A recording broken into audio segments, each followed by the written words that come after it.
fucking back.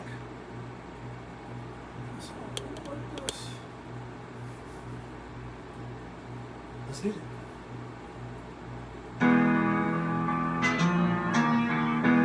Yes. Yes, 2 times. I know the vibes though. She like, ooh la la. They go, ooh la la. She like, ooh la la. We go, ooh la la. Okay, ooh la la. She like, ooh la la. They go, ooh la la. She like, ooh la la.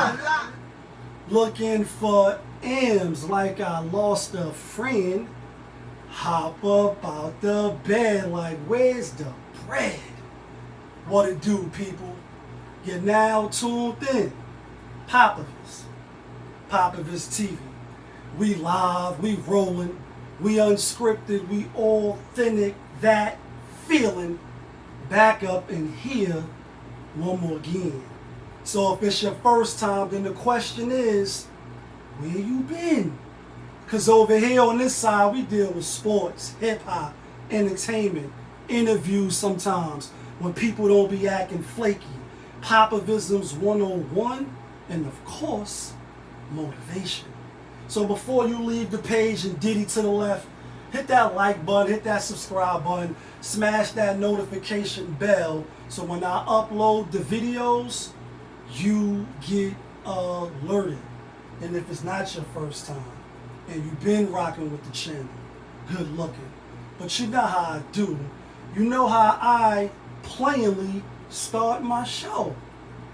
Tony, there was no other way. We in the end game now. And we is in the end game, people. We in the end game because I've been going for a little minute. And you know, like Jada said, if I take too long to come back, send for me. What up, know what I mean? And, you know, a few people hit me up like, yo, Lee, what's the word? How you doing? Woo, woo. I ain't see you do your show in a little minute. Just little life trials and tribulations. We all go through them. Never let it hold you down. No matter how tough you is, life will find a way to beat you down or try to humble you. And in those times, in those instances, that's when you really find out who you really are. So never stay down, always get back, come up swinging, and you're going to come out in your own way. That's a Purple Tape reference. But let's get right to it. If you're from New York, I'm from New York, know what I mean?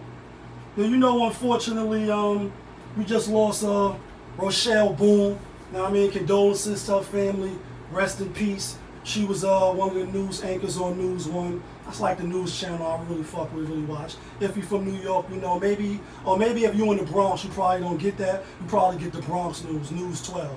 But anyway, I want to speak about her for 2 reasons, right?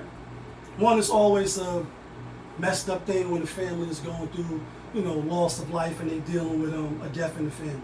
In this case here, you know, like I said, she was the news anchor, 20 years, didn't even want the job according to the reports. She just was in the right place at the right time, and when opportunity presented itself, her preparation led her to get the job. She landed, she killed it, been on TV for 21 years, right? So a couple of months ago, she, I guess, was diagnosed with pancreatic cancer and shit, and you know, she went off the air, got treatment, got some of the best treatment. She got a couple $. She on TV every day, so she was fortunate in that regards. Came back, a lot of people was happy for her. You know, I hit up on DM, even though, you know, she don't follow me, just like, yo, real happy to see you back on the news, real happy to see that your health took a turn for the better. You know what I mean? And then seems like just like that, her health took a turn for the worse. So this is why I want to talk about it. One, again, it's sad when anybody lose you know, somebody that they love, or you got to deal with death in your family. But she had money. She had resources. Some that a lot of people may not have. So, you know, when you get a medical, you know, crisis or something, you know, befalls you, a lot of times people don't have health insurance, or they don't have the proper, you know, insurance to cover certain things, and so you just go without.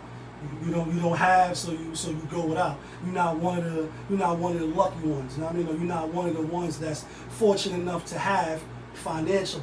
because that's your money, son, right? Because that's your money. But she was. And like a lot of the wealthy people, you know, they able to get the best treatments, they able to see the best doctors, etc. Let me plug this in too before this shit go out while I'm doing my live.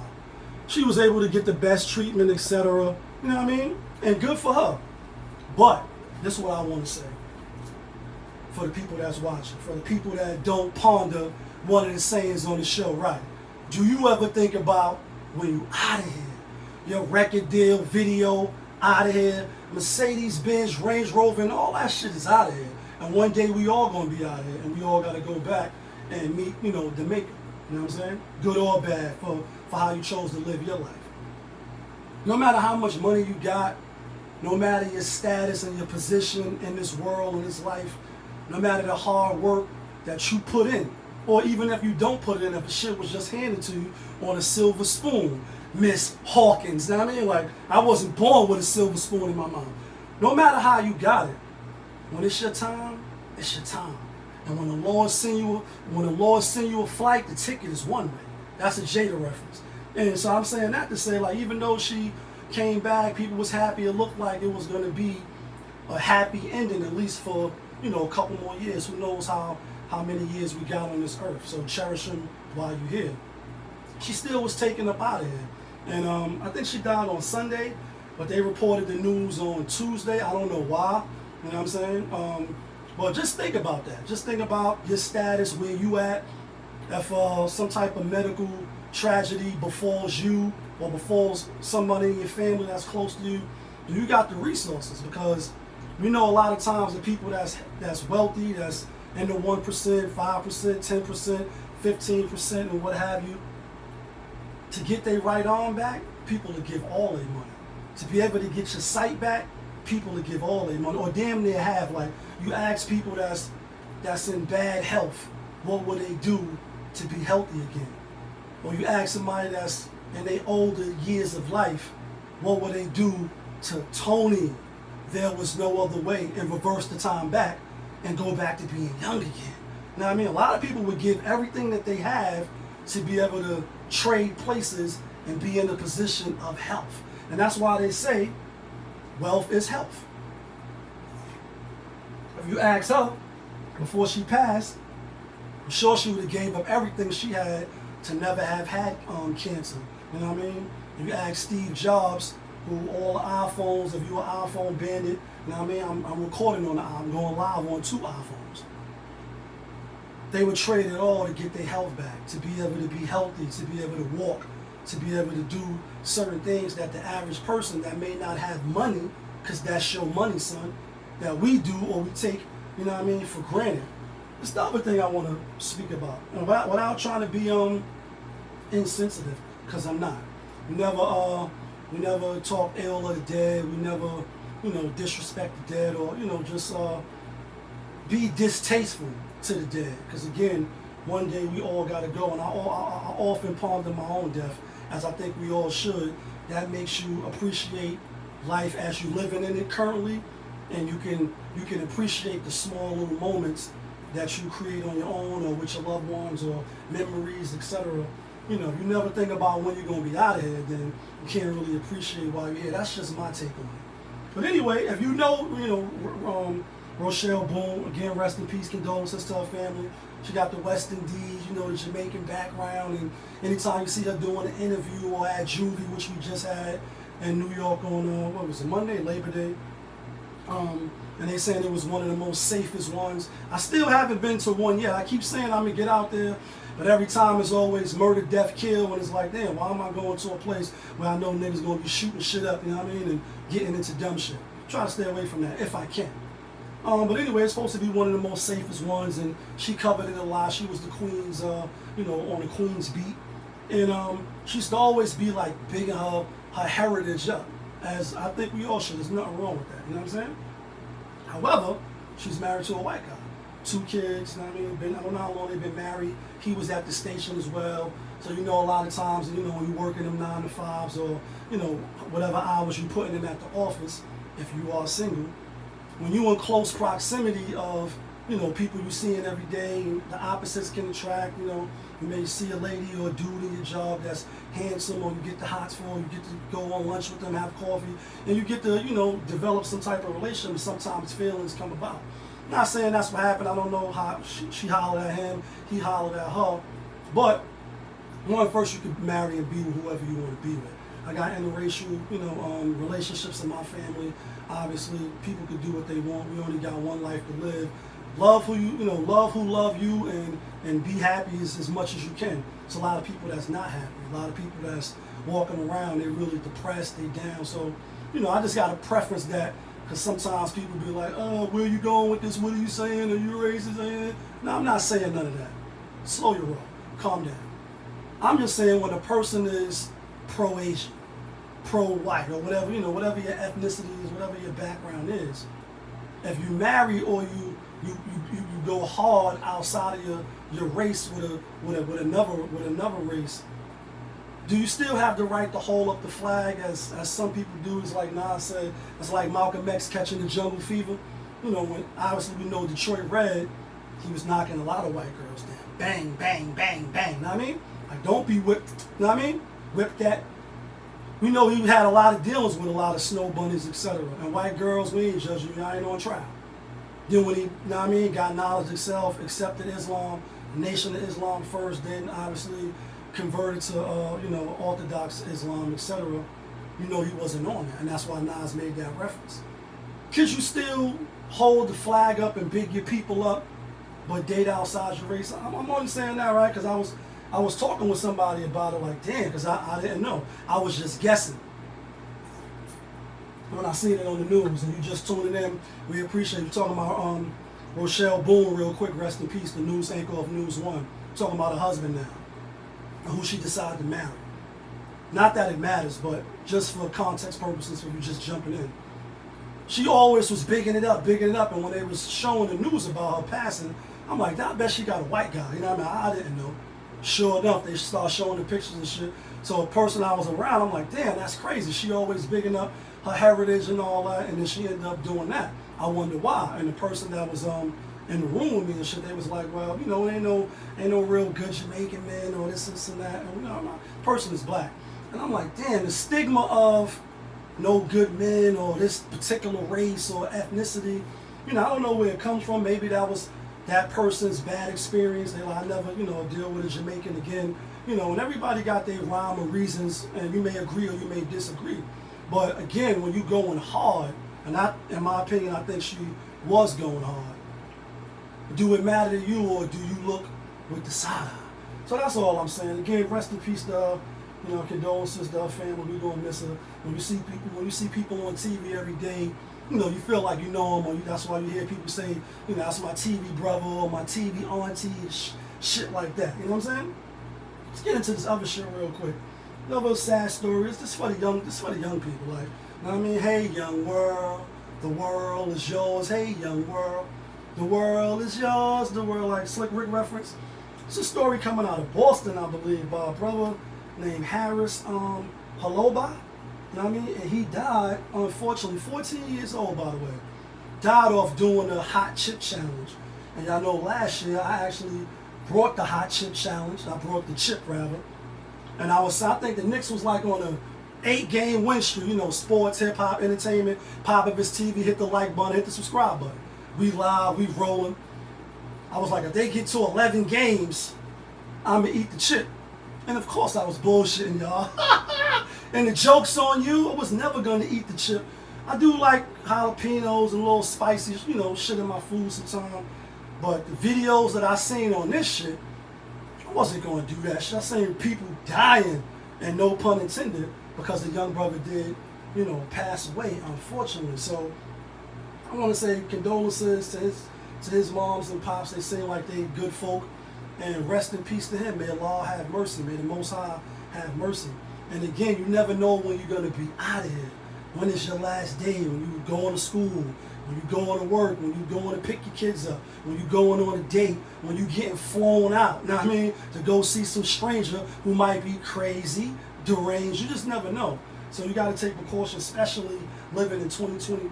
You know what I'm saying? But also, when you're going to do something like this, or you about to do like That's why they always have you sign out, like when you going in the RTVs, or you going bungee jumping, or you about to do some extreme shit. You going on one of them water ski joints that's crazy. You know what I mean, with the curves and all that. You see people get bent up, knees, elbows all scraped up and shit. They make you sign those waivers. You got to know your health. You know what I mean? A lot of people don't know their blood type. They don't know their family history on, high blood pressure and, whatever it is that may be affecting you. We know in the black and brown community, but you black. 16 minutes into the show, but you black. Especially, our community. We got a lot of the obesity and, high blood pressure, sugar diabetes and shit like that. The diet and the food that we consume. Killing us. Crazy. You know what I mean? When you're going to eat a chip or do a challenge or do some type of physical, activity or something, know your body. Know, like, that even though the autopsy hasn't, I guess, what's the word? The results are not in yet. And I wonder why, because I guess, they still looking into it. But they like, it's inconclusive, of what really killed him. But he ate the chip. Then a couple of minutes later, he fainted, passed out or whatever. They rushed him to the hospital. Unfortunately, he was pronounced, dead. So it's just a sad thing to see when parents gotta, bury their kids. Obviously, it should be the other way around, or at least the expectancy is that it should be that, because your kid's supposed to outgrow you. But we know in today's time that that's not always the case. So, prayers to them. They started a GoFundMe. I didn't see where the information is at, so I don't want to give it out, because I don't want to give the wrong information and you donating to some shit that's not accurate. You know what I mean? But speaking of young worlds and kids and shit, today is the first day of school, right? You know what I mean? My small boy in college, I think this is his third week or his second week out in college. Shout out to small boy Zion, you know what I mean? We rooting for you, we proud of you, you know what I mean? And we love you. Keep doing your thing. Yeah, kid, that feeling. Anyway, first day of school, I'm out and about New York City. New York City been hot as a motherfucker, like, you know what I mean? Like, last couple days, summer's like, summertime, shit ain't going nowhere. And we on a little mini heat wave. I actually did not just learned this on the news the other day. Ironically, I'm drinking coffee, even though it's not that hot no more. They said 5 days or more of 90-degree weather is a heat wave. So I think it's only like, out of all the summers recorded or whatever, it's only like 15 days of average of 90 in New York, that is. So we've been hitting like a little heat wave, so it's hot. Anyway, I'm downtown, out and about. Y'all know I be in these New York City streets, running through these New York City alleyways, and they should have known, right? Bus, train, e-bike, city bike, car, whatever it is, I'm doing what I do. And I happen to be downtown where NYU was at, Lafayette Street, 80 Lafayette. So I had to park there for a hot minute, and you're seeing all the kids and shit, college kids. They ain't kids, they're kids, but they college kids. You know what I mean? It's a different world from where you come from.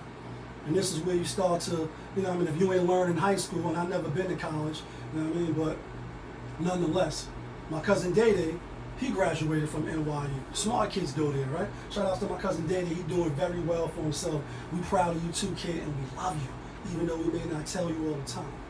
And as you watching the kids come out and shit, I don't think I've been to this one. I think I've been to the one on the west side, or the one that's upper Manhattan. Not this one. So when I pulled there, I didn't even know. And I just see a lot of kids and people standing there. What I first noticed is that a bus comes get them. So that's like really the dorm. I don't think that's the school, because people was bringing in their bags and suitcases, and real quick, it was like two white girls coming in. They had mad luggage, right? They were struggling. And that's you, ladies. You know what I mean? They were struggling. And some random dude, I thought he went to the school, I thought he was a student athlete, because he was type Brocky. He wasn't. Helped them win their bags real quick, took him inside, and he came back out. That's why I'm assuming he wasn't a student there. But, you know what I mean? Where the ladies at, like, you know what I mean? You need men, you know what I mean? And it's a man's world. So I just thought that was funny seeing that. Then I seen all of them started having to pass my car to get the bus. The bus stopped on the side, and they started loading on the bus. But why I'm bringing that up is I seen this shit on the gram. And you know, it's just like the gym. What's appropriate, what's not appropriate, as far as dress wise. I'll show y'all this shit real quick.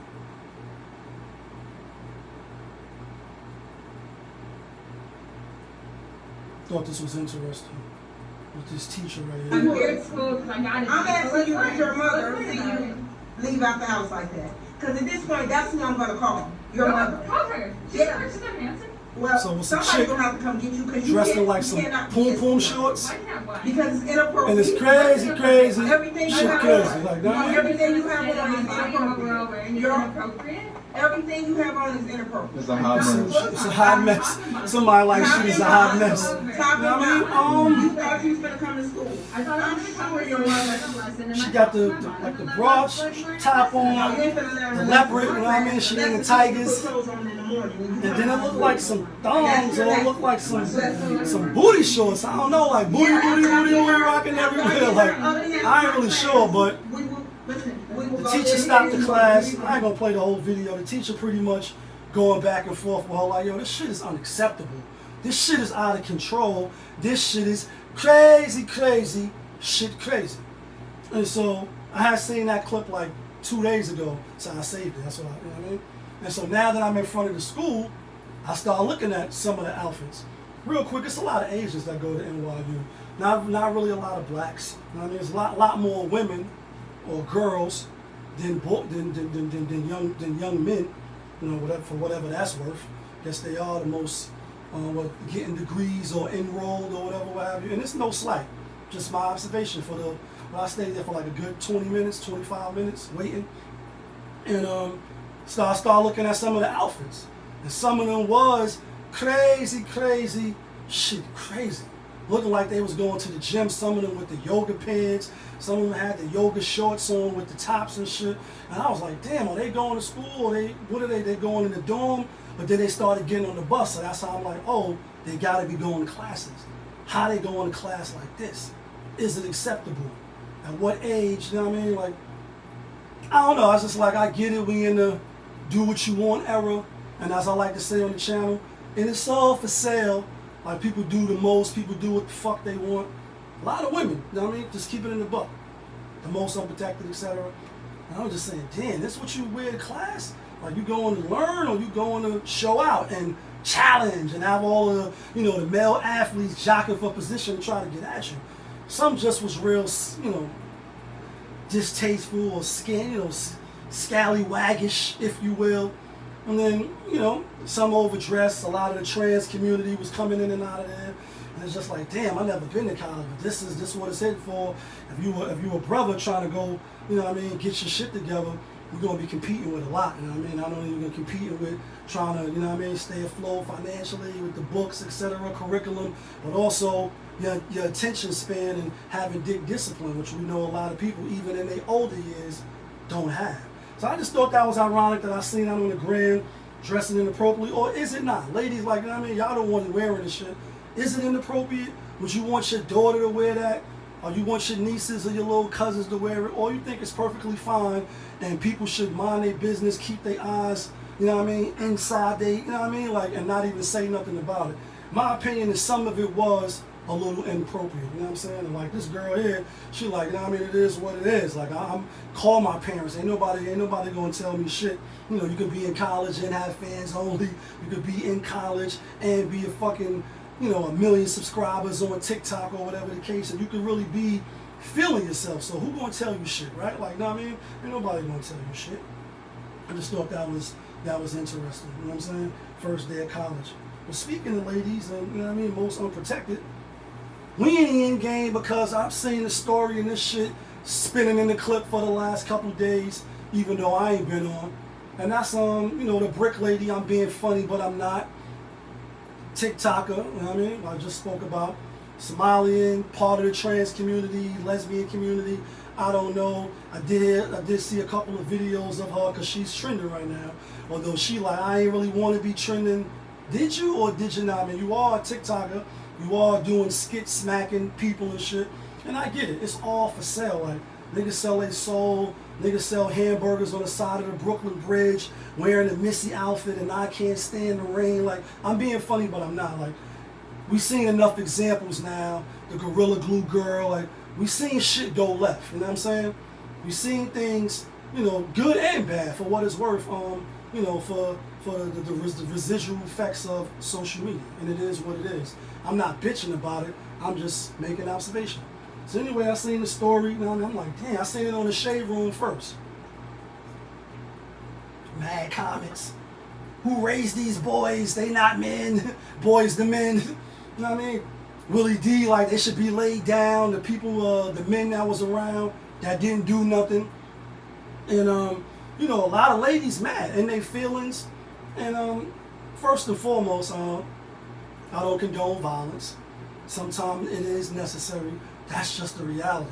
When the people want to conquer another people, they usually do it by force. I mean, they usually do it by force. Pardon me, I gotta plug this back in. They usually do it by force.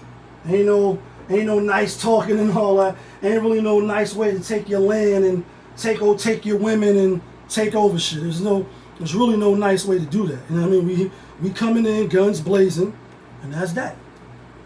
Deal with it or not deal with it. You know what I'm saying? And let me fix this back. So apparently she got hit with a brick. She was out doing the most. You know what I mean? Like I said, I seen it first in the Shade Room. I'm like, damn, nigga just smacked the chick with a brick for not for her not giving him the number. It sounded a little shaky, a little nervous, a little unbelievable. Even though not really. We seen men, you know, act other than themselves and not take rejection well. So I get it. So it's not far-fetched, but it's just like it gotta be more to the story. It gotta be more than meets the eye. So as I start look for a name, go on YouTube, start, you know, looking up the situation, see some more videos on. Like I said, her doing a skit smacking the white people, you know, the two white dudes, etc. You know, her talking about men ain't shit, etc. She going to get some buns. You know what I mean? She in the women community. She shaking her ass and all that. Some real ratchet shit, right? Supposed to be Muslim, Somali, you know, whatever it is. And I'm like, I start to get a little inside peek at this person, maybe kind of sort of. So then now in the video, you see the video. I watched the video again. You see her crying, see her take the phone out. Y'all know what I'm talking about by now. This shit is all over fucking social media. TikTok, Instagram, Facebook, Twitter, X now, all that bubblegum shit. And, you know, she like, all these men, they ain't doing shit. Woo, woo, woo, Now comes to find out she instigated. But again, I don't condone the violence. Sometimes it is necessary. Definitely don't condone hitting women, even if they provoke you, even if they hit you, you know what I mean? However, sometimes, you know, equal rights, equal lefts. That's just what it is. You know what I'm saying? And I often tell, you know, my viewers, women on, you know, that watch the channel, try to avoid confrontations with men. Yeah, we stronger sex, etc. We should take the higher road, but that's not always the case. And you're not gonna dictate how guys give it up. You're not gonna, you know what I mean, hit somebody with a garbage can and then they shoot your pinkies off and it's like, oh, you wanna hit people with garbage cans. You can't dictate how they're gonna, you know, retaliate. Just like the shit that happened with the brother, and I forget his name, that punched the lady in the food in the restaurant, the fast food joint. I think it was in Philly. Her son, 14-year-old son, came back, popped him, killed him in the parking lot, etc. Like he punched her because she was yapping off, or maybe she wasn't. You know what I mean? She provoked him. She didn't provoke him, so he punched her crazily, and then he got wings, right? And may Allah have mercy. So you never know how somebody's gonna take disrespect, how they're gonna retaliate, and when you're dealing with the opposite sex, ladies, like where the ladies at? Where the ladies at? You never know what a man gonna do. You never know if he in his right state of mind. And again, there's no justification. I don't think he should have hit her with a brick. Like, why you ain't smack her? Like, why you ain't walk away? Who knows? He probably could have had a few options. I don't know if she hit him, but the people, the dudes that was standing around, at least one of them, he came out, he was speaking about the incident, like, yeah, I was right there. I watched the shit. She was provoking him. She was begging for it. And yeah, we ain't do shit. I ain't do shit. You know what I mean? You can call me what you want. Willie D. You know what I mean? Like, fuck you. Who cares about you and your opinions on what I should have did, right?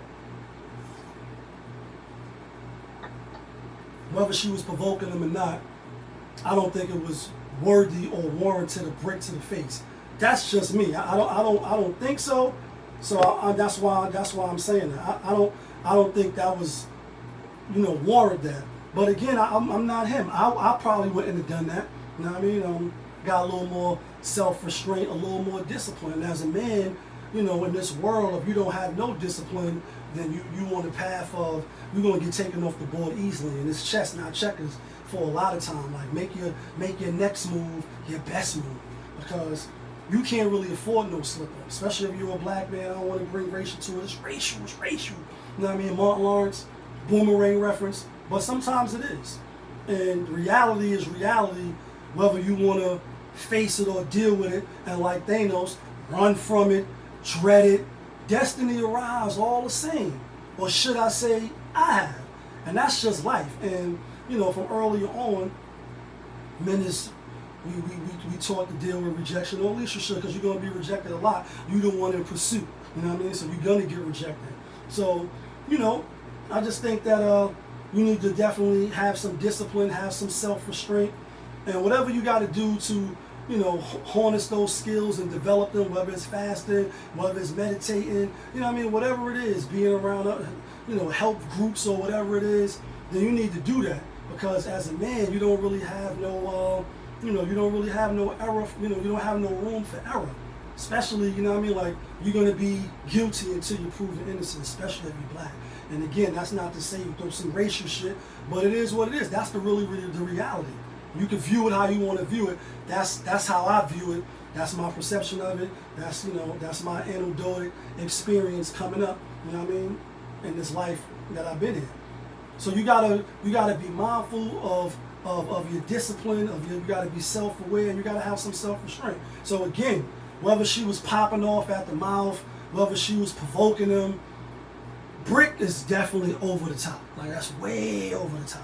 And I seen some wild shit like in the hood, like, coming from where I'm from, and it's rough in the GHETTO. Got to learn how to hear no evil and see no. I seen one chick on my block, 42nd and Lenox Hall. Seen one time, I don't know what it was about. Seen one dude smack flames with the tray of some Chinese food, fresh Chinese food, big tray that they got to staple down. It's flames out of it. Chicks get bit by dogs, and we see some atrocious shit.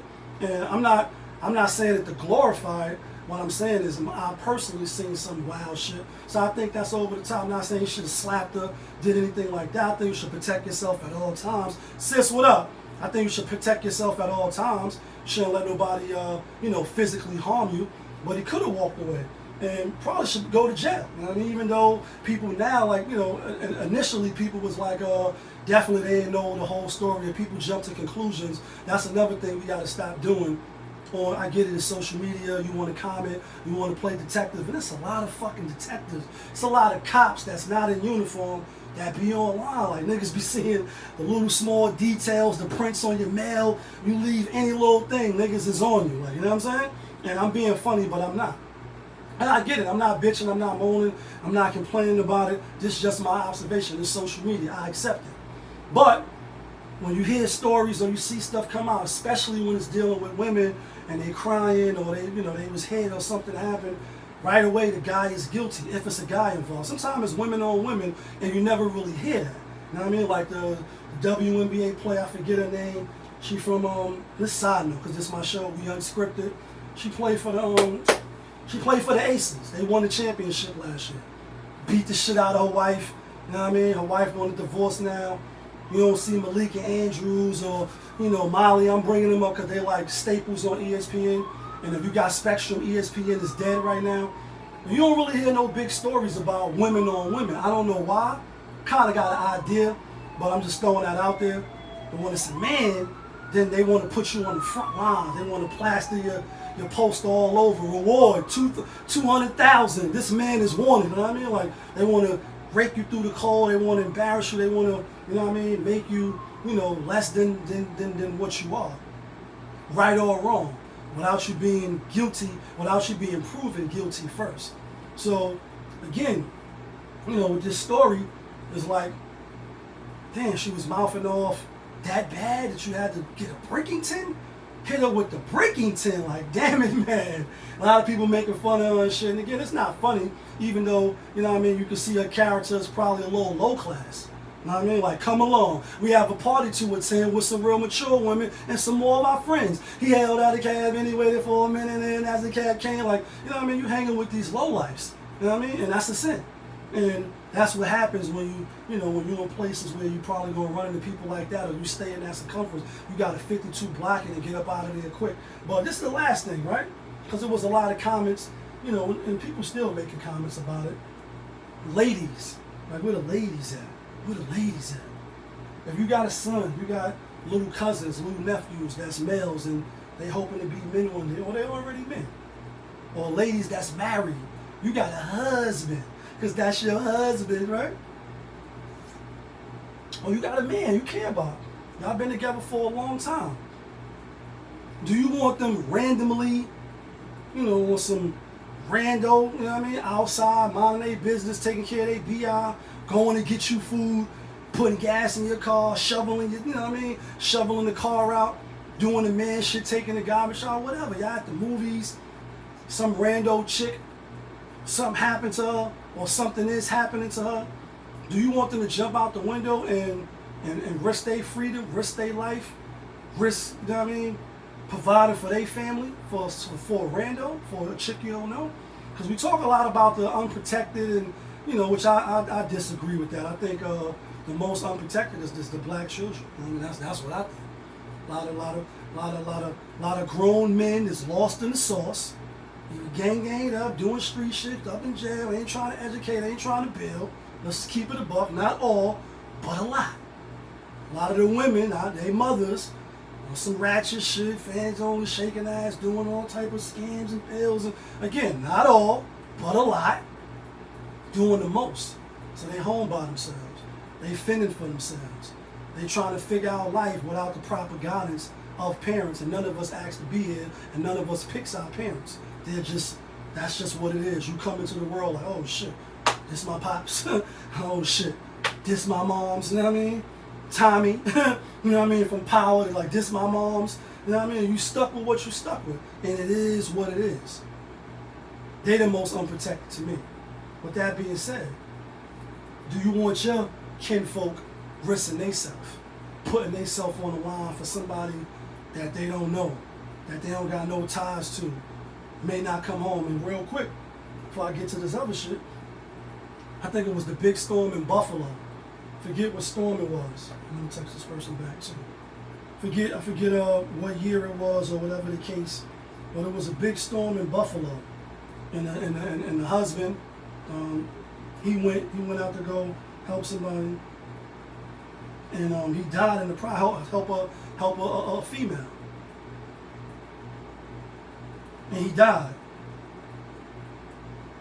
And you know, the wife was like, damn, you know, he left me, you know what I mean? He left the kids. He was the breadwinner.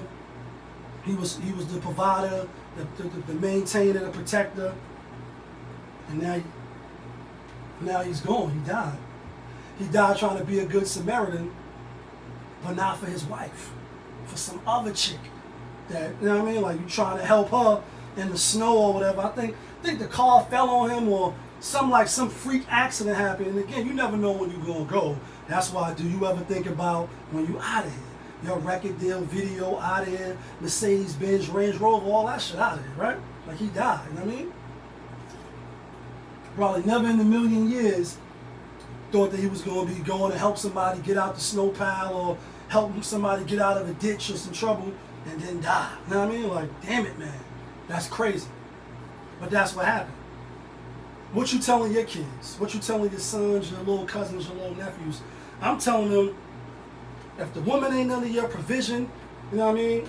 Depending on the circumstances, you gotta be smart. You gotta be, you know what I mean? You gotta weigh and pick and choose. And you know, you may not agree with that, but when it's your life on the line, like dun dun dun dun dun, like your life's on the line, people make different calls when it's time. Like for instance, street shit, and we'll get into it later. Niggas talk all that other tough shit, but when push come to shove, we know a lot of people take the back door, and all that street code and honor up and all that other bubblegum shit go out the window. People be like, oh no, Kareem Akbar, he is the true leader of the CNB, and if I'm going down, I'm taking all these niggas with me. I'm not doing 25. Is you crazy? Like, you know what I mean? I'm being funny, but I'm not.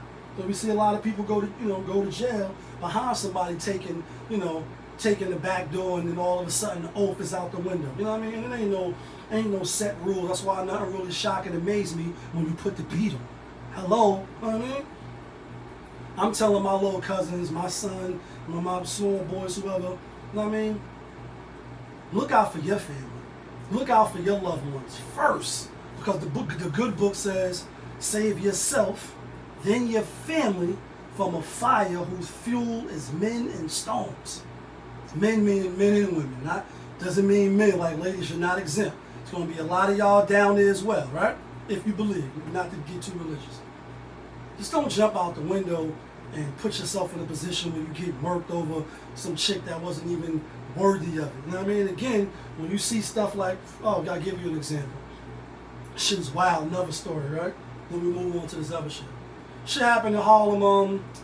I'm assuming the dude is crazy, you know what I mean? Or something is wrong with him, mentally ill. And I'm only assuming that because, in the train station 116 Harlem, you know what I mean? 8 p.m., black on black BM, cross 112th Street, dumping the old funky beat. This fucking dude took this old lady, came 60-year-old, older lady, and the video was horrible to watch. Definitely gets your blood boiling, and it make you want to hurt somebody. You know what I mean? It made me want to hurt somebody. You know what I mean? Again, violence is not always the way, but sometimes it is a way to keep people in fucking line and show people this is what it's gonna be if you fucking violate. That's just what it is. Like, listen, I'm not gonna start it, but if you let me finish, I'm damn sure going to finish. Those are the facts, right? And I ain't a killer, but don't push me. Beat the old lady with a cane to the cane, broke, hit her all in the head, all in the arm and elbow. She was trying to defend herself. They got him, so hopefully he get what he deserved going to Rikers. And obviously they closing the boat in like 5 days. Shit was supposed to be temporary, but now the shit end up staying open for 20 years. He gonna be on Rikers. Maybe he gonna go to the psych ward, the mental health. Hopefully he get what the fuck he deserved, because it's kind of hard to tell who's really, mentally challenged or having some problems. And when you see something so brutal like that, you say, damn, they were saying people was around or whatever. It looked like the person who was recording the video was the, was the MTA worker. I forget what they call them, the BouT people. That's not the name, but the people that don't do shit no more. Before you can go get a Metro card, do shit. Now you got to go to the machines. They don't even do nothing really no more, it seems like. So now I can see why they're trying to X them out with the jobs and the computers. And like, we don't even really need you. You're not doing nothing. But anyway, it looked like the footage came from that vantage point, and it just was a brutal video. Beat her for a few minutes. You know what I mean? So she just was laid out. And in an instance like that, it's like, yeah, the reporter in the news was saying it might have, kind of, sort of, could have been a dispute while they was going up the stairs or coming down the stairs. I don't know what she said, you know what I mean? But obviously the height, the weight factor, there was no match. It was an onslaught, and it was brutal. Somebody should have stepped up and did something. I mean, I don't know why. Wasn't any men around, women or whoever. And in Islam, as I've said before, and I'll end with this as far as this topic. You're supposed to, if you see something wrong, if you see something bad being done, you're supposed to stop it with your hand. If you can't stop it with your hand, physically, then you're supposed to speak out against it. If you can't speak out against it, then the weakest of faith is to hate it in your heart. However, that's also, when you say Islamically, that's in an Islamic society. Ladies are probably going to be Muslim. Most of the people that's there in that society or that community is probably going to be Muslim. So you interacting with other Muslims. So if you see people doing stuff they're not supposed to do, then it's easier for you to step in, and it's easier to probably perform those acts if you're in the Islamic society or country. If you apply that to America or places that's not ran by Islam or not governed by the Islamic law, which is the Sharia, then if you butt your nose into something, you see a man and a woman, it could be his girl, You butt in, you get killed by the dude. You know what I mean? Or you get beat up real bad, she back with him. Even though he was smacking her and disrespecting her in the street. I seen instances like that where you intervene with a woman, but she tell you to mind your fucking business. She arguing with her dude, and you interrupting. So you got to be real careful. So I would tell my loved ones, you know, the males and the men in my family, just don't jump out the window. Keep your head on the swivel and be mindful. Sometimes, you know, women will get you caught up. And a lot of times, you know what I mean? Like I said, a lot of niggas got killed because of their ego, either over a bitch or a couple of C notes. It's rough in the GHETT. It's a Jada reference. Let's get to this other shit though, right? Let's get to, you know what I mean? Like, I thought I told you that we won't stop. I thought I told you that we won't stop. I thought I told you that we won't stop. I thought I told you that we won't stop. You know what I mean? Take that. Diddy, back in the news. And he always find a way to, I mean, obviously Diddy's an icon. He's a living legend, whether you like it or not. You know what I'm saying? For his contributions and, you know, what he did as a businessman, and whether you agree with the practices or not. He recently came out and, you know, I guess all the paperwork is signed. The ink might be dry now.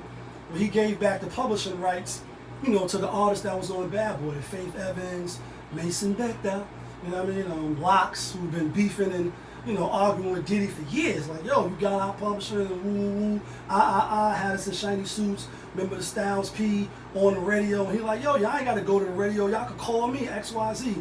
We know, you know, Mace came out, did a couple of shows or did a couple of, you know, public criticizing Diddy about his practices and his ways. And you see Black Rod, rest in peace, you know what I mean? Had this bad chick in town, she was, whoa. Had me fucked up in the head, I mean, whoa. You know what I mean? Like when he passed, a lot of people were like he died broke and sick, etc., blaming Diddy. Mark Curry came out and spoke, and he coming out speaking now. Give you a real brief, because, you know, I never was on Diddy label. Take that.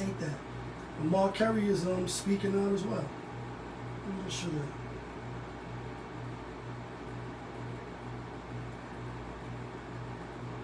Doing, I cut my losses back then. It's real deep, because it's really not worth nothing, man. It's like, man, you should have seen me. He called me. He was like, yeah, I'm giving you back your publishing. I'm like, man, I tell you what, I was trying to do everything in my power to let him keep the publishing and just tell him to send me like $1 million or $2 million. That's what I really want. Cha-ching. You know what I'm saying? That would have really, really helped me out at this time right now. I could have went and got myself back on what I need to be on, went, you know, got back out a little bit. But you know what? I don't need the publishing. I need the money. You need the money. I since moved on. I cut my losses back then. So it says, Diddy gave the publishing back, so what? It has no value. I want him to give me $1 million cash and then I can plan the rest of my life out. This is his post, I'm reading his shit. Mark Curry, that is. Ever have someone owe you $50 when you needed it back, they didn't pay you, then by the time they did pay you, the $50 doesn't mean the same as it did when you needed it. That's how I feel. I wanted that when it was making money, not after all is gone. What I'm gonna do with that? In fact, it's an insult. So this is my thing. Like, you know, like I said, Diddy got, you know, a lot of people got something to say about Diddy, shady dealings, and, you know, how he ran the label and business, and people who was broke or they died or, you know, what have you. And this is all public record, right? I don't know all the ins and outs because I never was a rapper under the label. I can't get nobody on the phone and ask them what is what, you know what I mean? But from afar, it looks like he done bad business. However, he didn't have to give any of them their publishing back. You know what I mean? Why y'all think he doing it now? You know what I mean? Like Mark Curry, like, you know, my shit ain't really worth nothing on now. It's like, you know what I mean, that's over and done with. You done milked the cow dry. It's nothing there. You giving me a cactus plant back. I can't do anything with that. It's nothing but dust and blood. Rest in peace. You know what I mean? The Black Panther. Thanos would have nothing but dust and blood. He like, this shit is nothing but dust and blood. I'm not gonna get nothing out of this. Now, you know, he wasn't the most popular member of Bad Boy.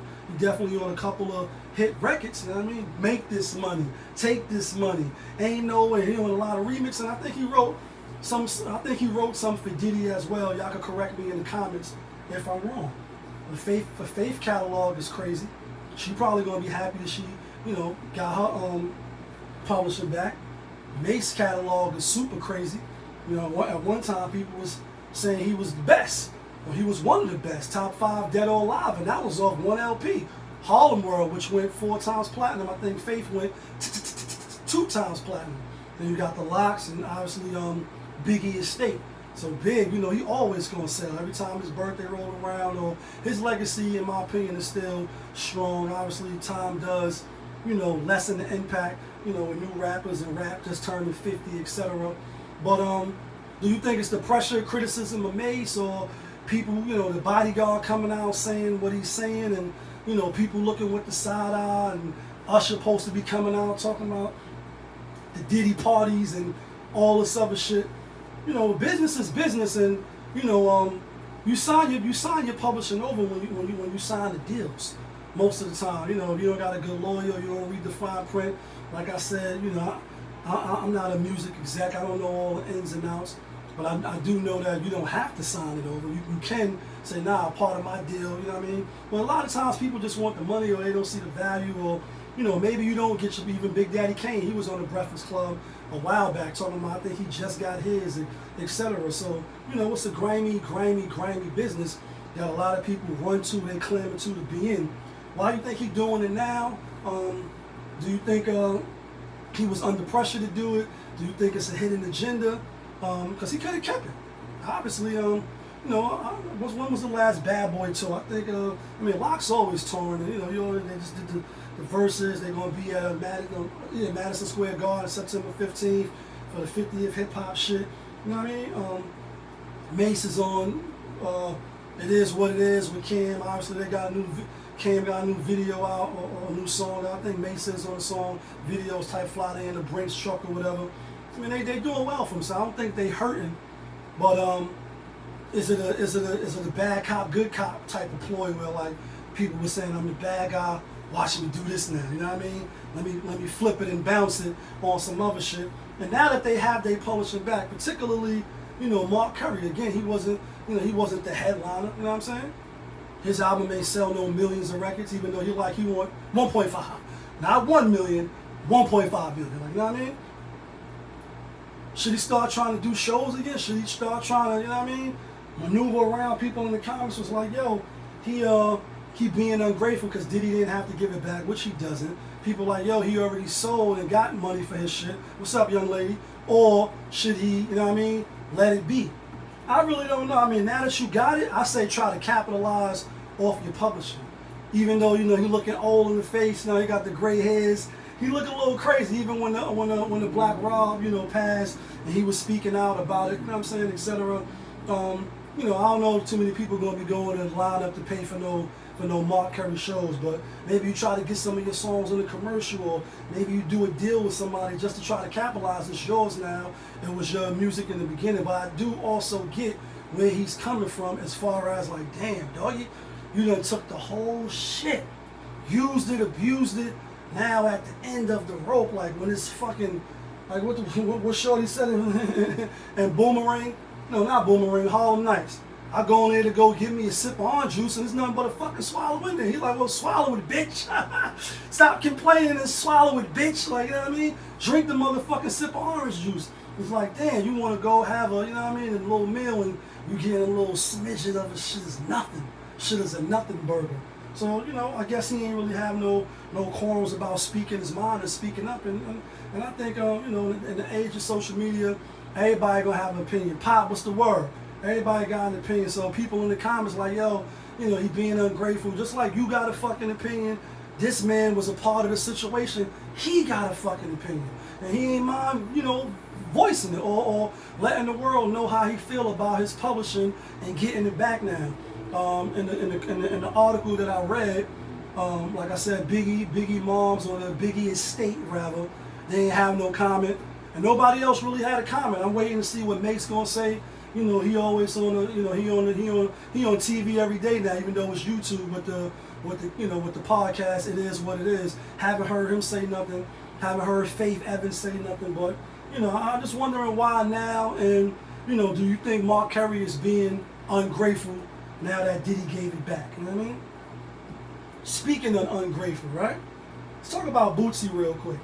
Let's talk about how he made a song about his baby moms, about his daughter, you know, being ungrateful, being a spoiled little fucking brat, and pretty much that she's dead to him. You know what I mean? You know, I don't think he gonna hold that same energy as a dad. I mean, if you unless you 50 Cent, then you might keep that same energy. But I want to ask the question: although he is an artist and niggas is sensitive about their shit, Erykah Badu reference, you know what I mean? Was that the right way to talk about it instead of sitting his daughter down? And I'm not saying that he didn't. I'm saying he is an artist. Not my fave, but I fuck with Boosie every now and then. Was it right to air it out like that? Put your daughter on blast, put your baby mother on blast. And we know, you know, Eminem that talked about Haley, not Haley, that's his daughter. Talked about Kim, talked about his moms, and sorry mama, sorry dad, I hurt you. Like we gonna air this shit out the closet. Was it the right thing to do? Or should he have taken a higher road, did it a little different? I think as the parent, and I don't got no kids of my own, so some parents that's, you know, real parents, well, I ain't gonna say real parents, because I'm definitely a good parent, in my opinion. Just ain't biological. Y'all may view it different, you know what I mean? But when it comes to the kids, I always think that one, they ain't asked to be here. You bringing them into the conditions that you built for yourself, so they just gotta accept that you gotta raise them in it. You gotta show them how to navigate through this shit. They can be ungrateful, they can be fucking little bastards sometimes, they can get on your nerves, etc.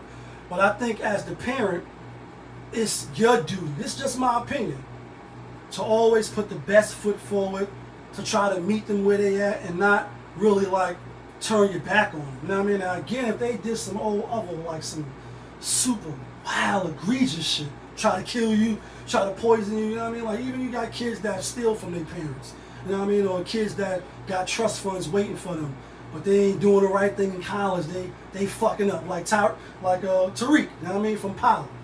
He was an ungrateful bastard, you know what I mean? Killed his own fucking pops, you know what I mean? We look at 50 Cent, you know, son Marquise, and we know the history with that. You see 50 ain't fucking with him, he like, yo, baby mother brainwashed him. And we know a lot of that goes on. As an artist, is it cool to do it? Or is it better to pay? You know, there's no handbook or no written manual. There's rules to this shit. You wrote you a manual on how to parent. You know what I mean? Everybody got their own way. That's why a lot of times people be like, yo, mind your fucking business. Don't tell me what to do with mine till you get the little scope into what's going on in the house next door to you. You're like, damn, that's how they raising their parents? You know what I mean? You teaching your kids this shit, they going to school with my kids. They on the bus with my kids. I don't want them, you know what I mean, part of that. I don't want them, you know what I mean, dealing in shit like that. So you can take that stance like, yo, how you raise your kids is how you raise your kids. But when the kids leave the house, now they're a part of the world. They're part of the community. So if you're raising some fucked up kids, most likely they're probably going to be a menace, do some fucked up shit in the community that affects everybody. And I don't know high horse preaching. I'm just saying, you know what I mean, he ain't the best of, you know, parenting. Like got a son, got some head from the stripper and all that. You know, I get it, you don't want him to be part of the alphabet community and all that. But, you know, just certain little parenting shit that he did, I think, you know, he could have did it a little different. My shit about to cut off, it sure is. When you go on live for a long time, I might jump back on. I'm still live on YouTube for those that's watching on YouTube. You know, I'll be going live on 2 platforms and shit. Right now, it's telling me it's about to cut off. A minute and some change on Instagram. But anyway, I just think you could have did a little better. You don't want to lose your kids and then, you know, now you can't get them back. You know what I'm saying? For, you know, just because you in your feelings. And then as the man, again, as the parent, you're supposed to be above all that. Now, I mean, you're supposed to show them how not to, you know, deal with emotion when it comes to, you know, parenting them, even though sometimes it could get a little testy or it could be emotional. If they doing just some dumb shit and you're trying like, yo, I don't want this life for you, trying to show you this to not go on the path that I went. That's why I quoted the Ghost and Tariq. We know Ghost a gangster, some of my favorite characters on TV. You know, we know what he was about. And kids didn't even know that he was from Queens or what area they grew up because he wanted his kids to grow up differently. He didn't view it that way, Tariq, that he looked at it like you a liar, you a manipulator, you ain't even telling me the fucking truth. Ticky, what up, my nigga? You know what I mean? It's like, so I can't fuck with you.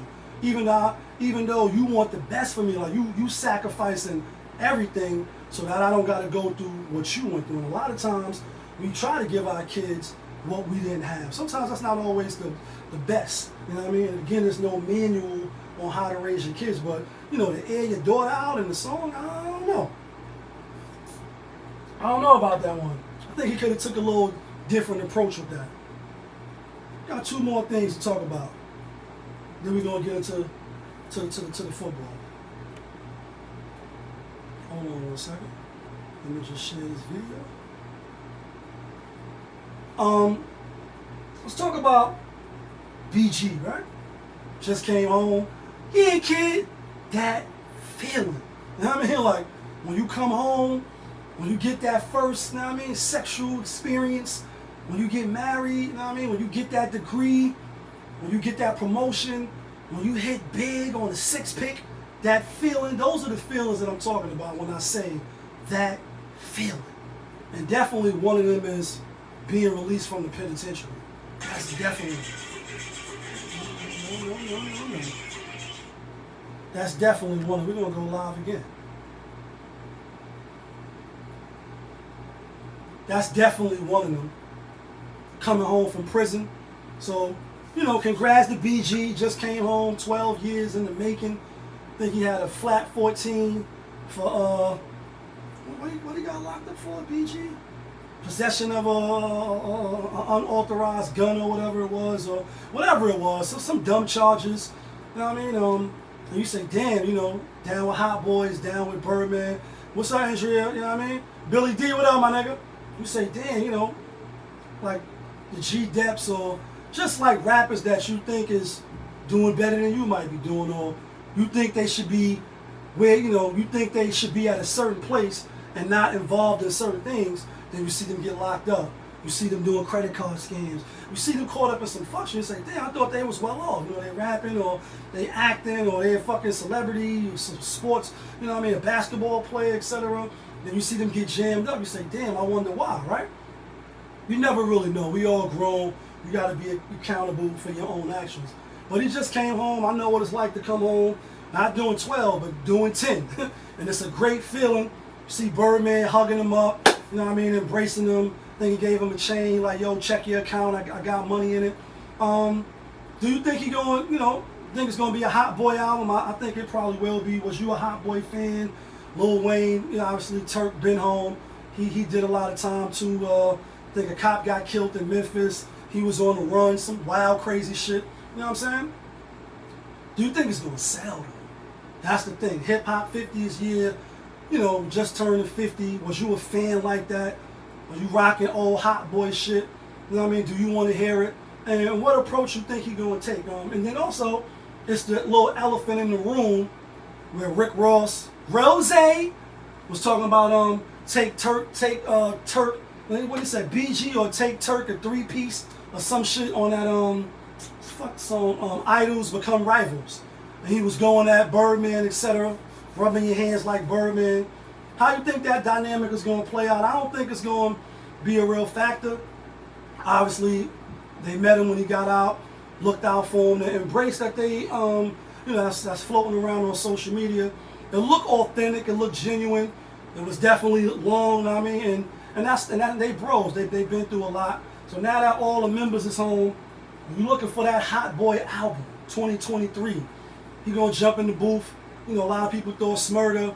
You know what I mean? Bobby Smurda, that is, gonna come home, set the world on fire after that Hot Boy shit, you know what I mean?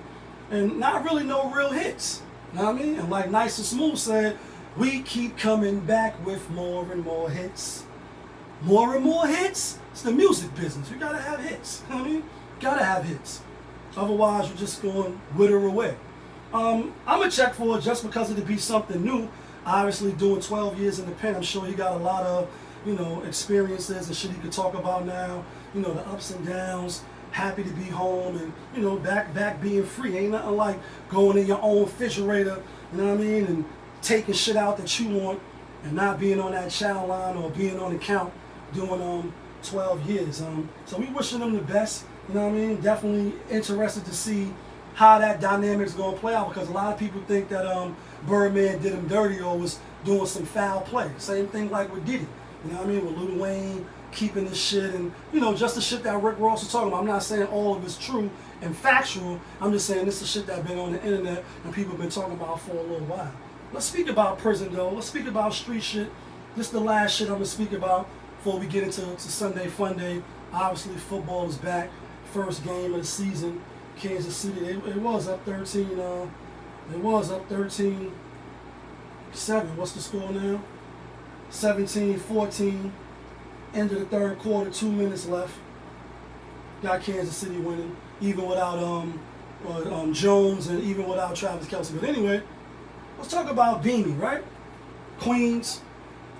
If you from Queens, stand up. You know about the Supreme Team. You know what I mean? Old school shit, back in the day, drug shit, street shit.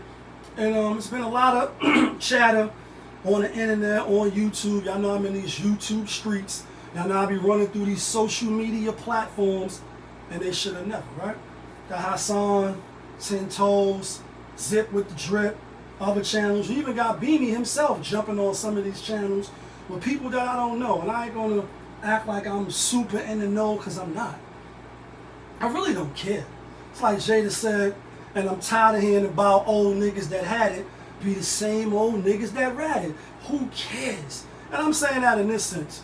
Had a few people, one in particular, guess you know, wanted me to talk about it, kept hitting me up like, yo, this shit is big, and I get it. Trending topics. Niggas is spinning in the clip. I don't know if he told or not. I don't know him personally. From what I seen, little interviews, little documentaries with hip hop. Obviously his sisters, WhaT flock moms, you know, the drug shit, obviously being with Supreme Team, etc. You know what I mean? Not going to jail, making it out, and living to tell your story about it. I'm not saying he told, I'm not saying he didn't tell. I'm saying I don't know. What I am saying is what people used to do. We didn't accuse nobody of being a rat, snitch, being a homosexual, or doing nothing inside prison to little kids or any of that type of stuff without hardcore, undeniable proof. Zip the Drip, you know, got the YouTube channel, he popping now. Been catching a lot of steam. He been in these YouTube streets for a little while too. His channel is popping. I like his channel. I like little shit that he be doing. I mean, let's get to that. You know what I mean? It's entertaining. And are you not entertained? I don't know if the paperwork is creditable. I don't know if he was trying to jump out there first to be the first one or not. What I will say is that, you know, in this day and age, ain't no codes, ain't no fucking rules that people is following. So if it do come out that he told and this is really what it is, or he got some people jammed up, I wouldn't be surprised. If it's just propaganda, rumors and lies, I wouldn't be surprised. Because people just run to the internet just to be the first to, you know, break a story, to get views. And it's all for sale. I'm not saying he doing that again. I don't know him. I don't know Zip the Drip. You know what I mean? Zip with the Drip. I don't know if his information is accurate. I just know that, you know, when you accuse people, you better be able to back it up, especially if they're official. You know what I'm saying? And, you know, once the information is out and once the streets get a hold of it, this could be a whole nother can of worms that's opening up. And you bring that type of energy to you, you got to be prepared for it.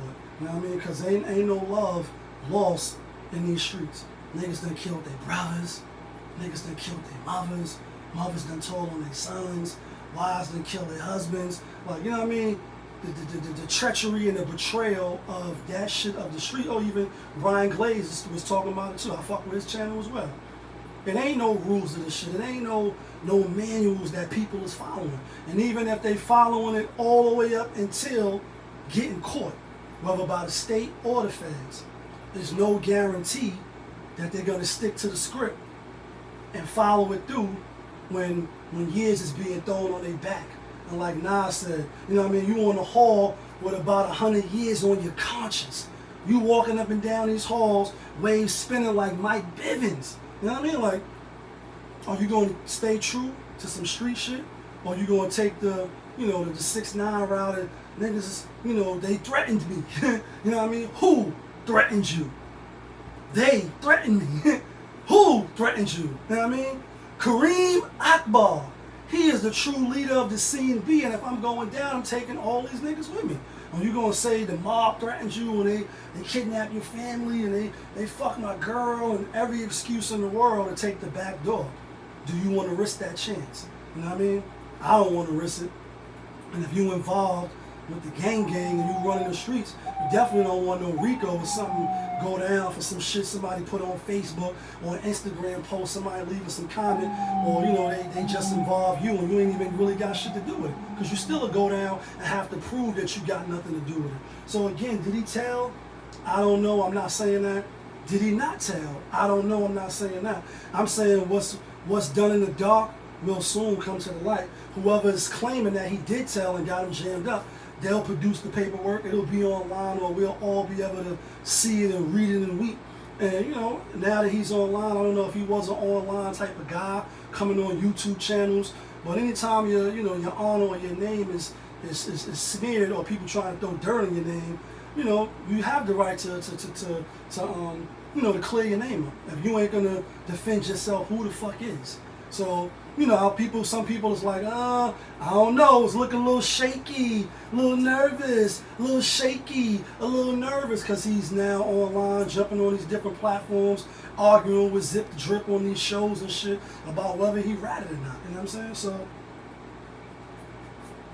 again, I don't know all the details. I do know, I guess it was a murder. Somebody got murked in the park or something like that. He ain't have nothing to do with it, allegedly. Gave a statement like these people ain't have nothing to do with it, or some shit like that. And then somebody else that he didn't know wanted him to say something similar to that, and he was like, "Nah, I don't know you," or whatever whatever the rumors and the people is running with. I'm gonna say, stay away from anything that you may have, you may get caught up in a situation where somebody might have to tell on you. That's what I'm gonna say. You don't want nobody to point you on some Kareem Akbar shit. And they threatened me. Who threatened you? They threatened me. Like, you know what I mean? You point fingers and you was a stand-up nigga, now you sit down and aim. So, again, I don't know if Beanie told. I know that's what's trending right now. He's spinning in the clip. What's up, Juju Bees? You know what I mean? I don't know if he did it or not. I'm not going to come on the channel and say that he did. I'm not going to say that he didn't. I'm going to say when you presenting that type of energy on the internet and you going back and forth with a whole bunch of grown men over some street shit, over some shit that happened years ago, over some, you know what I mean? Oh, but you black, you killing your own. You know what I mean? Because that's all it really is. Like, when you think about it, when I used to be in jail, I'm going to end it on this as far as those topics. Then we're going to get into Sunday Fun Day, because football is back. Used to sit in jail, sit in prison, listen to the niggas talking about how much pain they put in, killing other people, everybody's a killer, a murderer, you know what I mean? And you're really just bragging about how you're killing your own people. You know what I mean? Like, and again, I'm not saying go kill other people, but what I am saying is you're bragging about killing your own people, doing your own people filthy, how much pain you cause another family. You know what I mean? And it's the same thing with this shit. You know, stand-up people are stand-up people. I know a few of them. I know a few killers as well. And I'm not a killer, but don't push me.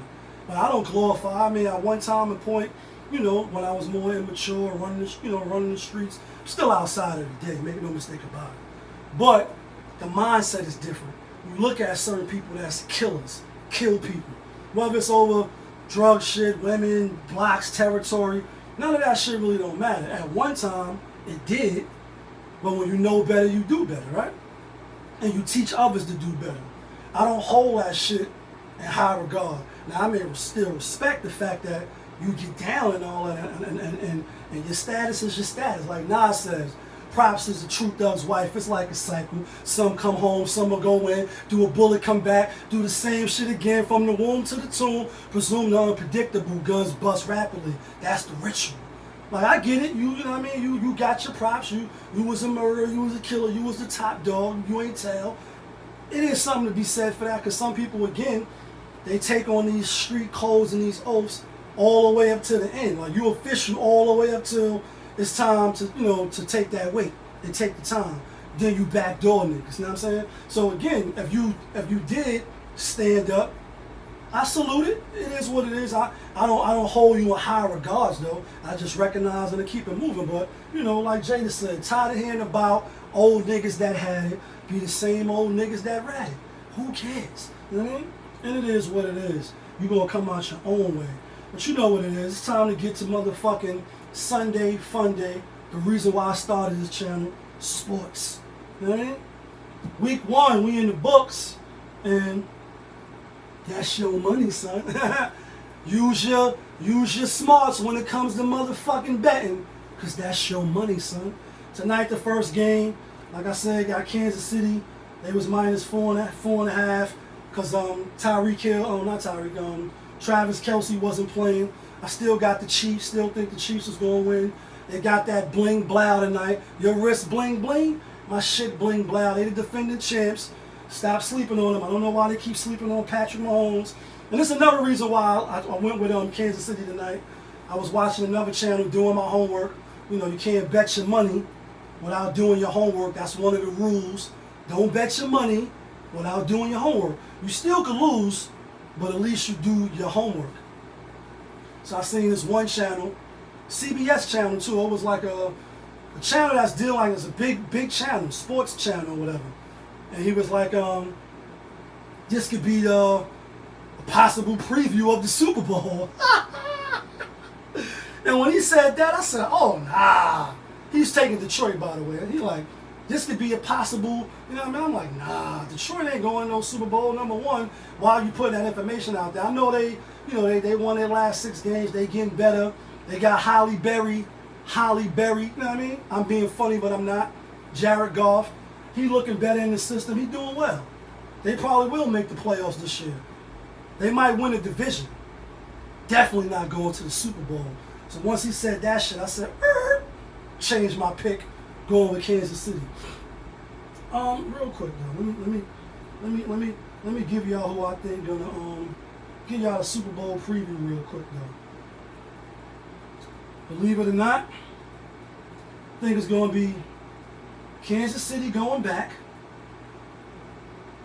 They'll probably be the first one to do it in the last 2 decades. I still think it's New England was the last team to go back to the Super Bowl. I think it's going to be Kansas City and Kansas City. I hate to say this shit, but might be Kansas City and motherfucking the 49ers. Or it could be Baltimore and Philly might go back to back. We might see Philly and Kansas City back to back again. That'd be crazy, but I know people is getting a little overkill with Kansas City. They keep winning, you know what I mean? And they like the Spurs, they just keep winning. Or they like New England with Tom Brady, they keep winning. So that's I like. I got Kansas City, San Fran, got Baltimore and San Fran, or Baltimore and Philly. I'll throw some dark horses in there. Definitely could be the Cowboys and probably the Jets or some shit like that. That'd be crazy. Can't out count Aaron Rodgers. Plus, if you watch the channel, you know I think football is rigged. You know what I mean? Make no mistake about it. Or sports is rigged. Not all games. You know what I mean? Obviously, the play, people are like, how the players is playing. Sports is rigged, or it's manipulated, in my opinion, to get the best suited outcome, to get the most money for the bookies. You know what I mean? That's what I think. But anyway, let's get it. First game, Carolina at Atlanta. You know what I mean? Atlanta giving 3.5. You know, you got what is it, Bryce Young, first year rookie quarterback, preseason looking alright. You know what I'm saying? Atlanta, they got a lot of young talent. They're gonna be able to run the ball this year. They'll probably be able to score a lot of points this year. It's really like an unknown. I think it's gonna be a close game. So for me, I'm taking the 3.5. I like Carolina with the 3.5. No real rhyme or reason. I think Bryce Young, he probably gonna do well, but probably gonna have some growing pains like any rookie quarterback. Even though he was the top draft pick, I got Carolina with the 3.5. It's probably gonna be a field goal game. I like the under too. It's probably gonna stay under. The under is 39.5. Next game, Baltimore, Lamar Jackson. Houston coming in, another rookie quarterback. You know what I mean? Not I was about to say Bryce Young. Fuck is his name? I can't even think of him. He was on fucking Ohio State. Yeah, what's his position? What's the quarterback here? What the fuck is his name? CJ Strauss. It's going to be a tough one for him. First game of the season, you on the road, you're going to play Baltimore. It's going to be tough. I think the spread is 9.5. It was 10 right now as of Thursday night. I'm looking at the spreads. I'm looking at CBS Sports app. It's 9.5. I got Baltimore winning. I mean, I got Baltimore gaming under. I don't really see nothing that they're going to be able to do, even if CJ Strauss don't start. OBJ, you know what I mean? The defense, Lamar back, all systems go. I think they're going to show out this year. He might be in the running for the MVP. Next game, Cleveland rocks. Cleveland rocks. Cleveland hosting Cincinnati. Cincinnati is a road favorite, -2. Cleveland getting 2 points at home. Underdog. Deshaun Watson, second year, you know what I mean, in the system, ready to rock and roll. Is they ready to roll like Dante Culpepper used to do for my Minnesota Vikings? Kareem Hunt. Obviously, they still got best running back. Can't even think of his name right now. But not Kareem Hunt, but the starter. Chubbs, Nick Chubbs. I think the defense. They always play Cincinnati tough. I don't know why they the underdogs at home. Joe Burrow just got I think he got $275 million or something like that. He just what was it, $475 million? I know he just extended his contract, so he's now the highest paid football player in the NFL. Kudos to him. He deserved every bit of it. Already been to the Super Bowl. Already made Cincinnati, not the laughing stock no more. He made them relevant. Got nothing but weapons over there. Only going to get better.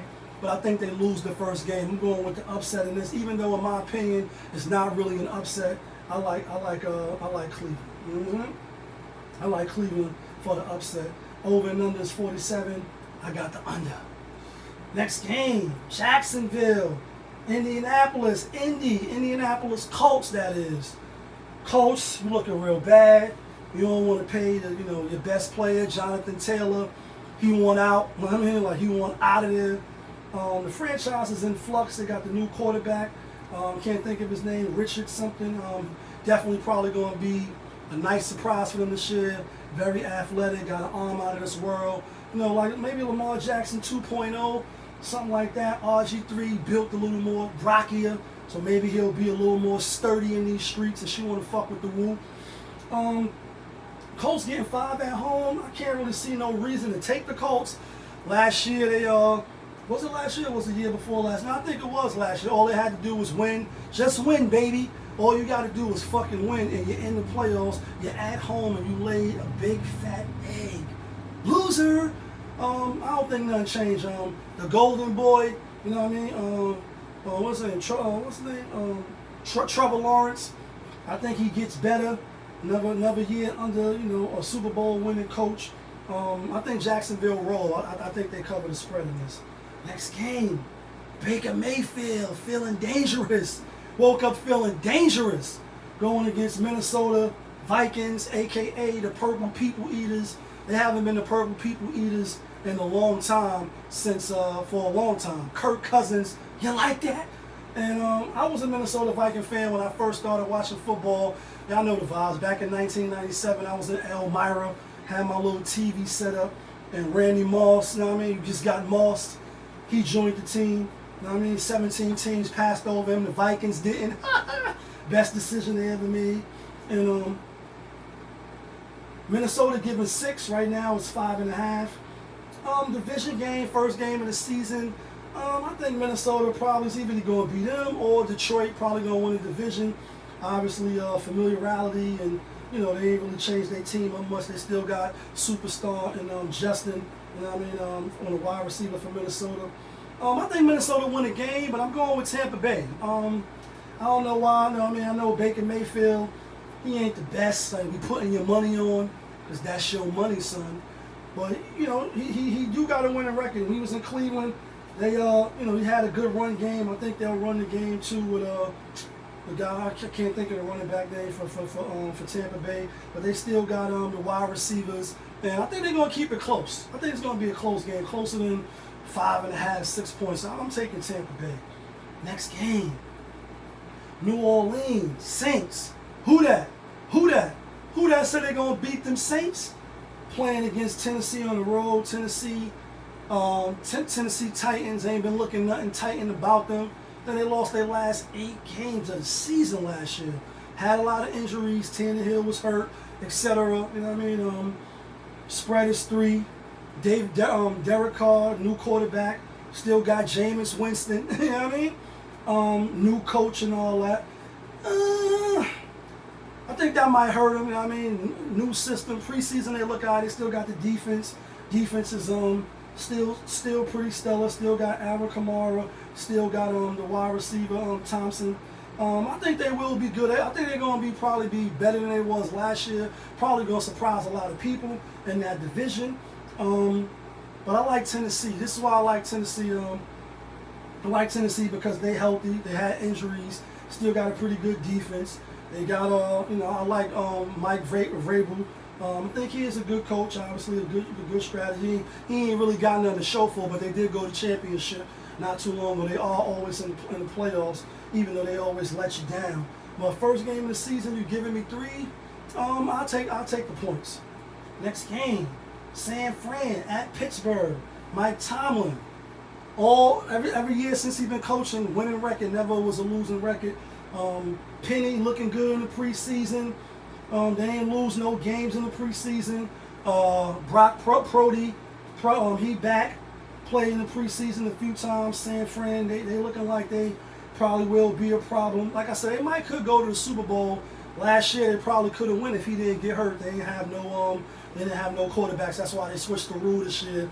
Then you can have 3 quarterbacks or whatever. We'll dive into the rules and all that as the season go along. But I know because of last year in the playoffs, which was definitely a disadvantage for San Fran.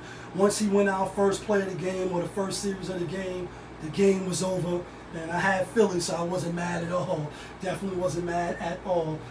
They on the road, flying from the West Coast, Eastern time, 1 o'clock game, so that's 10 o'clock daytime. They're 2.5 favorite. I like Pittsburgh. I'm going with Mike Tomlin in defense. Think it'll be a defensive game. I probably wouldn't bet on that game because I wouldn't be surprised if San Fran win. But I like Pittsburgh in the game. I like the game to go under. Next game, Arizona Cardinals, Washington Commanders. Got the new quarterback, Sam Howell. You know what I mean? Offensive coordinator, Eric Bieniemy, left Kansas City. You know what I'm saying? He gonna put his handprint, his feet and hands all over Washington. In preseason, they look out. They got definitely a good defense. Young not playing. Spread is 7. Spread is 7. It's gonna take us time to get back to the players and get familiar with all of the moving pieces. But what's the quarterback for Arizona? One that be having the bad body language. Kyler Murray. He not playing. I don't know why he not playing. Maybe that's a good thing. Spread 7.5. I wouldn't be surprised if Washington blow them out. Something like 27-10, 27-7. I think it's gonna go under as well. But something tells me like, damn, out the gate, y'all gonna give Washington. You're gonna give Arizona 7 out the gate. Washington, are you really that good? Maybe they might win the division in the East. When the East is in the house, oh my God! And y'all know we a Giant fan.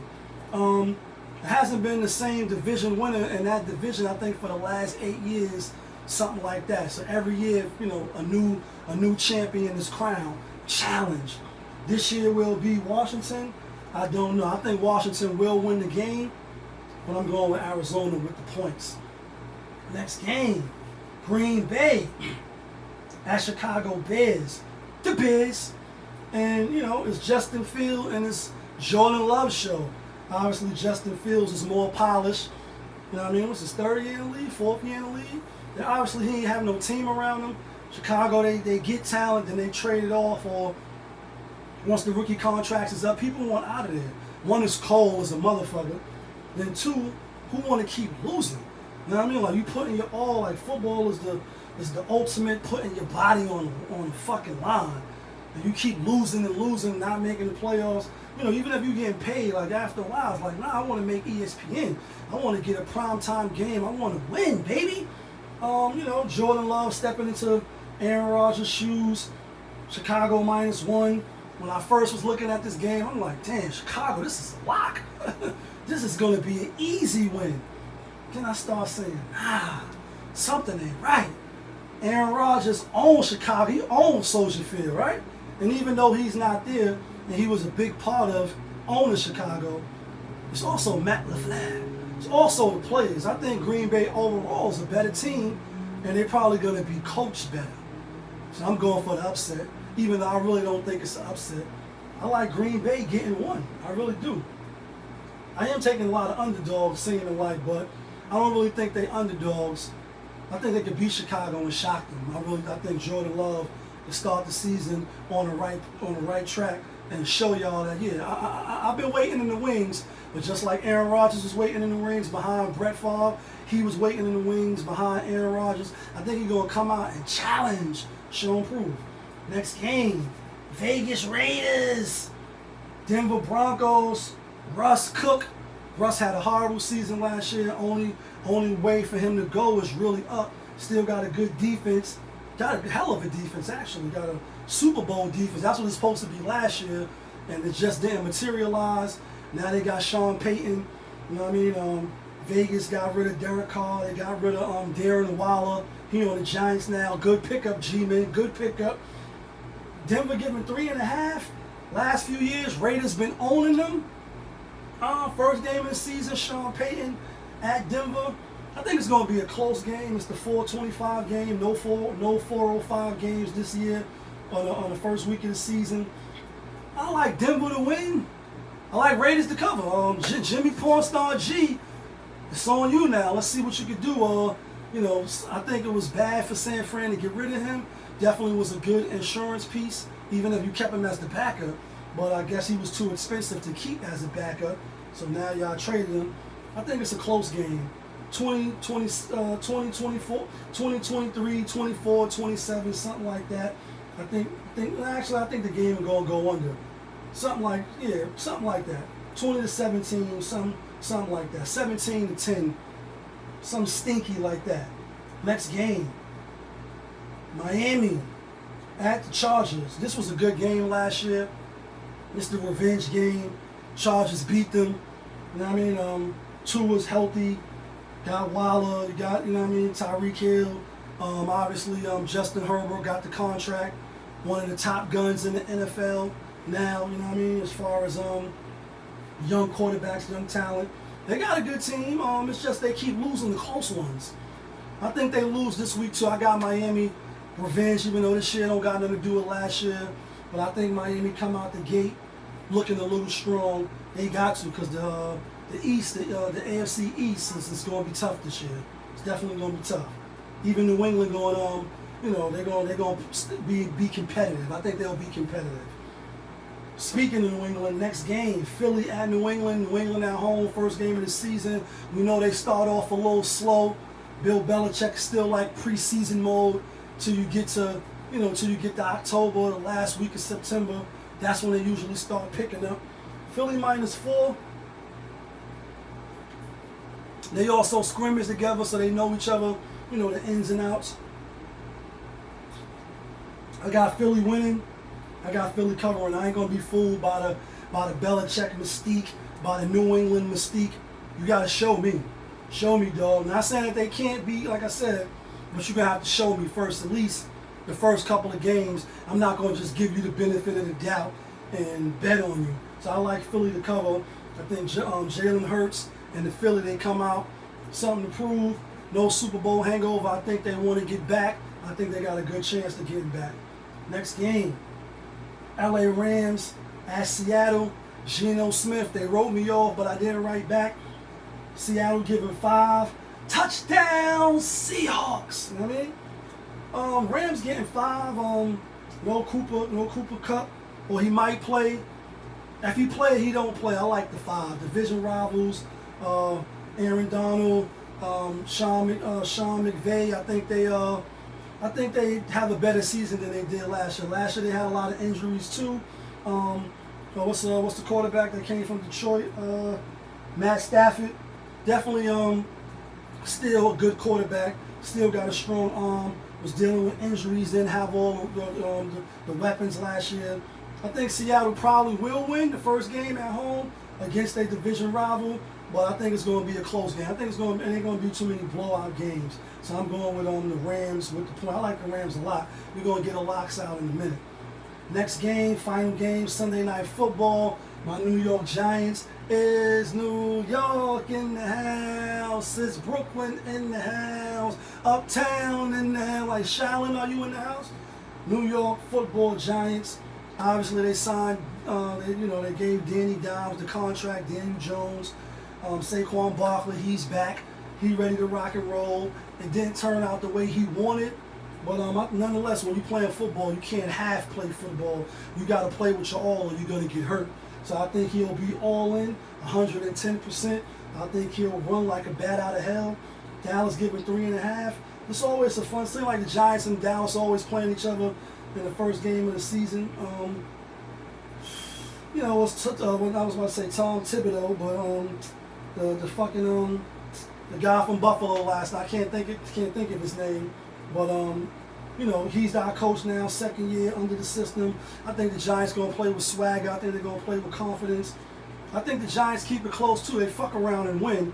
I like Giants with the 3.5. I'm not gonna be surprised Dallas win the game. Probably still got a little better talent than the Giants, but I think the Giants probably gonna play with more discipline. Mike McCarthy gonna be calling the plays. They could get all types of ugly, and Chicago like the Cowboys like Stephen A. said could be an accident waiting to happen on the first day of the season. Monday Night Football. Aaron Rodgers, 9/11, Virgo season still in full effect. You know what I mean? Buffalo at New York. Josh Allen, you on the clock. You know what I mean? Y'all, Diggs, y'all on the clock. I mean, y'all get there every year. You get close, and Cincinnati knock you off. Kansas City knock you off. Granted, both of them went to the Super Bowl after they knocked you off, but last year was a stinker game. They keep saying Josh Allen's having a lot of off-season distractions. I don't know about that. This going to be, it's a lot of hype with the Hard Knock Life and the Jets. Jets getting 2.5. Make everybody take the Jets at home. I don't know. New York is upstate, but it's still New York.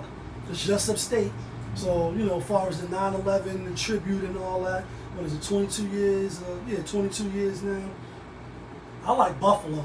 I think Buffalo coming in there, pull off a shocker, and they cover the spread. I like Buffalo to win, cover the spread. I think it'll probably be an over game. Probably be 27-20. A spectacular opening night Monday season game. I like Buffalo to win. Let's get to the locks now. Not the locks from Yonkers. The locks that get us the winner chicken dinners. Cause that's your money, son. I like Cleveland. I like Jacksonville. I like Philly. I like the Rams. And I like Baker Mayfield. I like Cleveland, Jacksonville, Tampa Bay, Philly, and the Rams. That's the winner chicken dinners. Let me know who you like in the comments. Let me know who you taking. Let me know who you putting your money on, because that's your money, son. We're going to be here all season, God willing, hopefully winning some chicken dinners just like we did last year. Last year our record was over 50% for the locks and overall just picking the games. But you know what it is. It's your guy, Popovich. Y'all was just tuned in. Popovich TV. We live, we rolling, we unscripted, we authentic. That feeling back up in here one more again. Yeah, kid.